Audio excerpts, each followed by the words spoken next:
time this year has been voted or awarded the honour of being the Essex Comedian of the Year.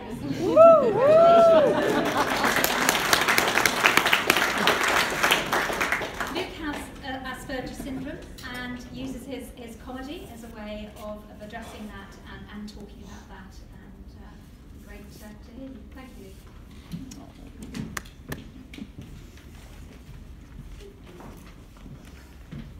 So as a stand-up comedian, I am normally used to performing in a basement to 3 people. So my name is Luke Poulton. I grew up in Chelmsford, Essex. So I'm an Essex lad, if lad stands for lonely and depressed. And I am autistic. Give me a cheer if you know what autism is. Very good. One time, after a gig, a guy came up to me and said, "I thought you were saying artistic the whole time." Must have been a very different set for him. So I have Asperger's, or how they like to say it on the TV show The Undatables, Arsburgers, which actually sounds like something very frightening. You sat on the toilet, burgers tear out your arse, and you're thinking to yourself, I have got some burger buns in the kitchen. So being autistic, I'm not like great at making eye contact, and about 3 years ago I did some workshops to help build my confidence. And on the first day we had to do an icebreaker where everyone had to introduce themselves to each other. But everyone was looking at the floor when introducing themselves to each other, so no one ever knew who each other was. There's a lot of my friends in their 20s and 30s, they're also getting diagnosed with autism. And they say, "Oh Luke, when did you get diagnosed?" And I say, when I was 7 years old. And they look at me like they're very annoyed by that, but they don't look at me because we don't make eye contact. Just a bit of autistic banter there for you. The first job that I ever had was a postman, and autism and postman do not go hand in hand. When I would knock on people's front doors, I would say, "You Mrs?" and then look up and they say, "Do I look like a Mrs?" So I've been looking at their feet the whole time. But the one thing that I hate is when you get home and you've had a slip through your front door saying that your parcel's been taken back to the depot. So what I used to do is I used to hide the parcel behind a plant pot, post through the slip, walk away, but then think, nope, that's in the wrong place, move it to another place, post through another slip, walk away, but then think, nope, still in the wrong place, move it to another place. And by the end of it, this person had 6 slips through their front door, and it was now a scavenger hunt to find out where their parcel really was. After being a postman for a bit, I then went on to work in a supermarket, and when I first started there, I was 17, I didn't really understand what a manager was, and this manager started telling me many things to do, and I turned to him and said, "It's all about you, isn't it?" And I went home and told my mum about this, and she phoned up and had to tell them, "Oh, it's because my son's autistic." And he said, "Oh, it all makes sense now, I just thought he had a bit of an attitude." While I was also working in a supermarket, I went to university and moved to London. And university was a weird time for me because my big passion is film, but being autistic and being in a room full of people that want to talk about film, I couldn't talk to them about film. The other thing about me is I don't drink, and when I was in university I went to a nightclub for the first time. And my friends are there and they're having shots, and this woman that's with us that's also having shots said, "Are you not going to have one?" I said, "No, I don't drink." She said, "How do you have fun?" I don't. The other reason I didn't make many friends in university is because when it came to doing presentations, I decided to talk about disturbing movies. On the second week of being there, we were told to analyse a scene from a film and then show that scene in class. And I decided to analyse a scene from The Human Centipede 2.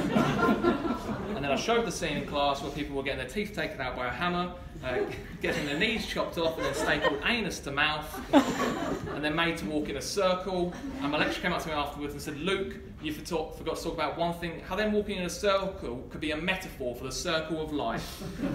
Not sure the director was going for that when he did that scene. I also spoke to my mum, well, mum's right here, and I said to her, "Should I do the Human Centipede 2 bit?" And she said, "Definitely." So you can blame her for that. My mum also, she does try to give me a lot of life advice, but I'm not sure if I should take life advice from someone who got their eyebrows tattooed on through a Groupon voucher.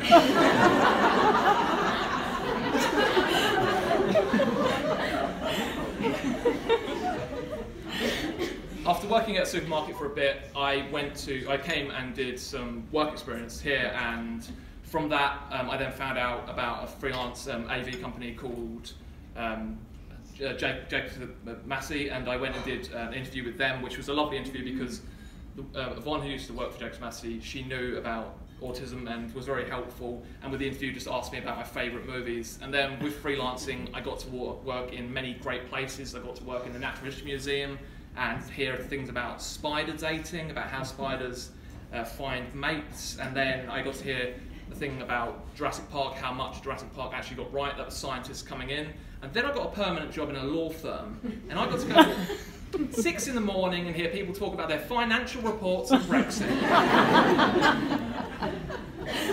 But after I got the permanent job in a law firm, and I was there for quite a bit, and I didn't tell them at first that I was autistic, so the job was quite hard. And then I did tell them, and they helped with a few things, but things got quite bad. And when it came to my probation, my manager said that I asked too many questions.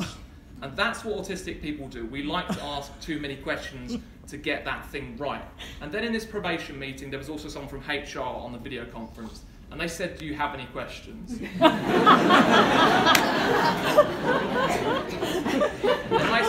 I said no. And then I turned to my manager and said, "Do I ask too many questions now, you little prick?"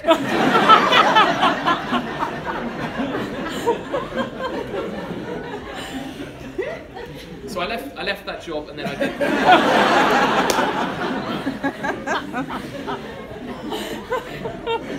I went to work for a bank and doing the audiovisual for them, and I did tell them that I was autistic right from the start, and I had a very good manager who was very understanding. And then he left, and then it got quite horrible and was bad once again, and the job got too much for me, and I decided to resign from there. But before resigning, I'd had this training where everyone from my team had training. And the woman that was in training, she did this exercise where she got way too close to me and stared at me and for the eye contact. And then I went to my manager and told her about what happened. And then that woman came back 2 weeks later, and she approached me, and she'd already made me uncomfortable, but then confronted me about what had happened.